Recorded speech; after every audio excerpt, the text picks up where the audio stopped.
In this Elden Ring video, I'm going to be showing you my Enchanted Knight build. This is an advanced build that takes place at level 50, and it's sort of a natural evolution of the Spellblade. I'm actually going to be doing another video about Spellblade 2.0, how to play a Spellblade at level 50, but you can sort of go two different directions, in my opinion, with the Spellblade type character. You can go the Enchanted Knight direction, or you can go more of the Spellblade direction. In this video, I'm going to be showcasing the Enchanted Knight. Just a heads up, before you watch too far into this video, I will be showing the Liurnia of the Lakes area of the game, as well as Siofra River, which is the first underground area. So if you do not want spoilers for those areas of the game, do not watch any further. There are really only 4 spells you need for this build: Carian Slicer and Glintstone Pebble, which you should already have, Carian Piercer, and Carian Greatsword. Carian Piercer is located in Caria Manor, which is in the north section of Liurnia of the Lakes. You can find its exact location on the interactive map on the wiki. And the Carian Greatsword can be purchased from the vendor at the Church of Vows in Liurnia of the Lakes for about 10,000 runes, if I remember correctly. Other equipment that you'll want are the Carian Glintstone Staff and the Carian Armor Set. I really feel like this completes the Enchanted Knight set. You don't have to use the Carian Armor Set. I just kind of like it. It reminds me of the Enchanted Knight from the network test, and it has that sort of Sorcerer Knight type feeling to it. You'll also want to pick up the blue and gold kite shield, which I believe is one of the starter areas of the game from one of the merchants. The exact location of that you can find on the wiki. After defeating Renala, you're going to switch your helmet out to the Queen's Crescent Crown. This is going to increase your intelligence. It lacks defense, but you'll get that extra intelligence, which will help increase your damage. The 3 talismans I like to use for this build are Radagon Icon, Graven School Talisman, and the Green Turtle Talisman. You can find both Radagon Icon and Graven School Talisman in Rea Lucaria, so those shouldn't be too hard. Again, the exact locations are on the wiki, but those you can get fairly early on in Liurnia of the Lakes. The Green Turtle Talisman you should probably already have if you've done the beginning areas of the game, but that's located all the way in the east of Stormhill in a ruins over there that's kind of locked behind a Stonesward Key door where there's a bunch of turtles. Another good candidate for talismans for this build is the Blessed Dew Talisman. It helps regenerate health over time, and one thing that you do with any sort of magic build is you tend to prioritize blue flasks in order to regain FP. So, you know, if you get hit for a little bit of damage, wasting a health flask isn't exactly a good idea, and just letting it regenerate naturally with Blessed Dew can be really helpful. But you're kind of tight in terms of talisman slots, so it's like Green Turtle Talisman or Blessed Dew. It's kind of up to you, but you'll have to make a tough decision there, and you might want to swap these out given the situation. So Radagon Icon reduces the spellcasting speed. This is fantastic for when you're spamming Carian Slicer, or if you're using Carian Greatsword, you want to be able to attack these as quick as you can. And the Graven School Talisman boosts your sorcery damage. Self-explanatory, more damage is good. The reason I like the blue gold kite shield is that it's 100% physical damage resistance. It meets our requirements of 12 strength, which we only have 12 strength of this build. It has 47 guard boost, which is actually pretty decent for a 12 strength shield, and I think is one of the highest you can get on a shield for 12 strength, which helps reduce the amount of stamina you consume when you block.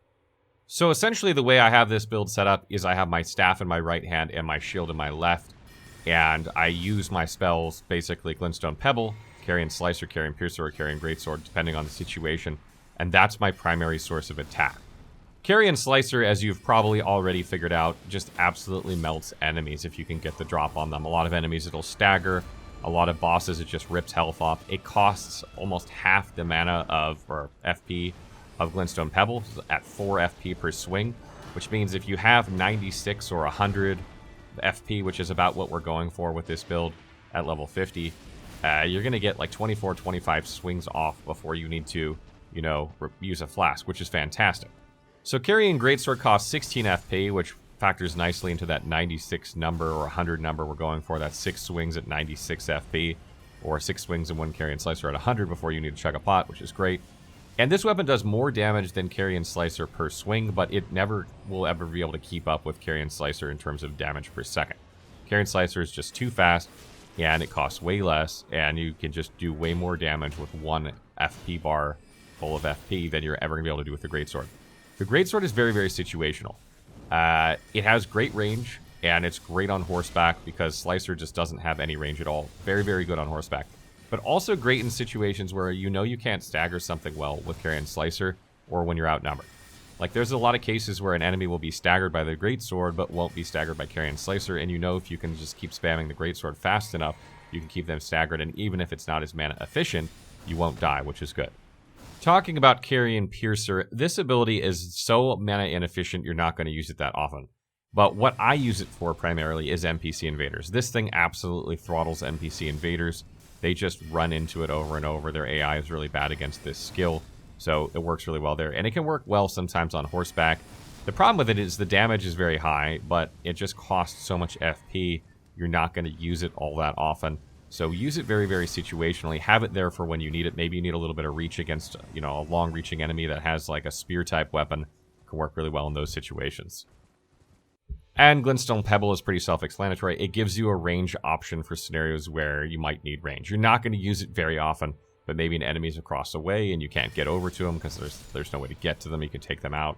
Or maybe they have like a ranged position above you and you can just take them out real quick before you attack some enemies below. Just gives you some versatility. You won't use it very often, but you have it there in case you need it. Okay, so next let's talk about our staff. I like to use the Carian Glintstone staff for this, but if you have the Meteorite staff already, which probably you do, you can use that as well. The Carian Glintstone staff outperforms the Meteorite staff once it hits +10. So before this point, you're basically going to have the same damage as Meteorite, and it only outperforms it by a little bit. So if you don't want to spend the upgrade materials to go upgrade Carian Glintstone staff to +10 because you've already spent them on other things and you have Meteorite staff, it's good enough for this part of the game, the Meteorite staff is. However, you'll probably want the Carian Glintstone staff eventually upgraded, so keep that in mind, and there are some ways you can get it upgraded pretty quickly.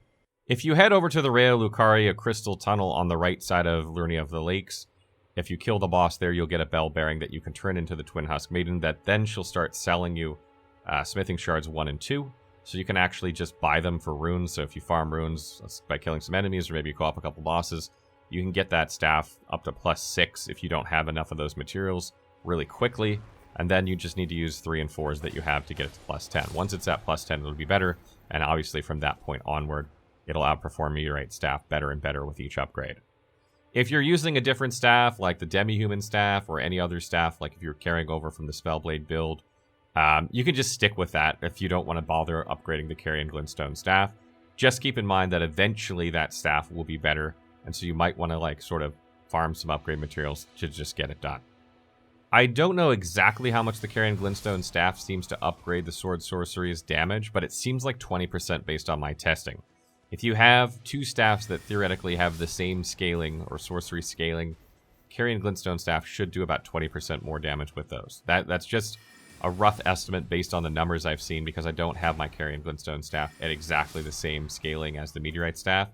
But the fact that it outperforms it with like 15 less scaling by about 8 damage leads me to believe it's in the 15 to 20% range. Speaking about the attribute points of the build, this is a very attribute-hungry build. Not only do you need intelligence to increase your damage, you need mind to increase your FP pool, you need vigor to increase your health, and you need endurance in order to increase your equip load and stamina. Now, this is the same character that I was using for the Spellblade build, and you'll see these stats again when I show you my Spellblade 2.0 video, because these stats are much more skewed towards that than they are in Enchanted Knight. But you don't really need the dexterity here. Dexterity does increase cast speed, which is great for Carian Slicer, but 5 points of dexterity probably doesn't increase the cast speed all that much. So early on in the game, you can probably dump those instead of, if you're making this build, you can probably put those into endurance. You can either respec into that, or you can just keep playing with dexterity. It's not a big deal. But you'd much rather have those dexterity points into endurance in order to give you more stamina and more equip load, so that you aren't fat rolling and you can wear better and heavier armor. Again, I like to minimally have 20 vigor here at this point. 30 intelligence seems like a good spot. You can actually get away with a little less intelligence. I think the great sword requirements is 24, so you could theoretically take 6 points out of that if you don't mind a little less damage and put them into something else like endurance or vigor or mind if you need more FP. So keep that in mind, that these are a little bit flexible, but this is kind of what your stat spread is going to look like at level 50. And going from here, you're obviously going to need to increase intelligence, you're going to want to increase endurance, and increase vigor.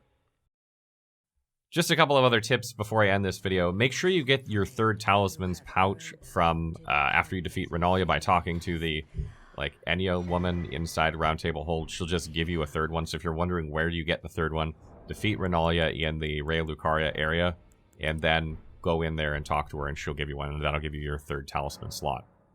I don't know if I mentioned it, but the Carian Glintstone staff is actually located in Carian Study Hall, which is like on the right southern side of Rea Lucaria. You just need to go in there. There's like a hostile NPC. If you just keep chasing him up the stairs, you'll eventually just find it lying on the ground. And lastly, I like to put Barricade Shield on my shield. This allows you to reduce the stamina consumption it takes to block, and it often staggers enemies when they attack into you. This is really good because if you're spamming Carian Slicer, it drains your stamina, and if you block, it drains your stamina.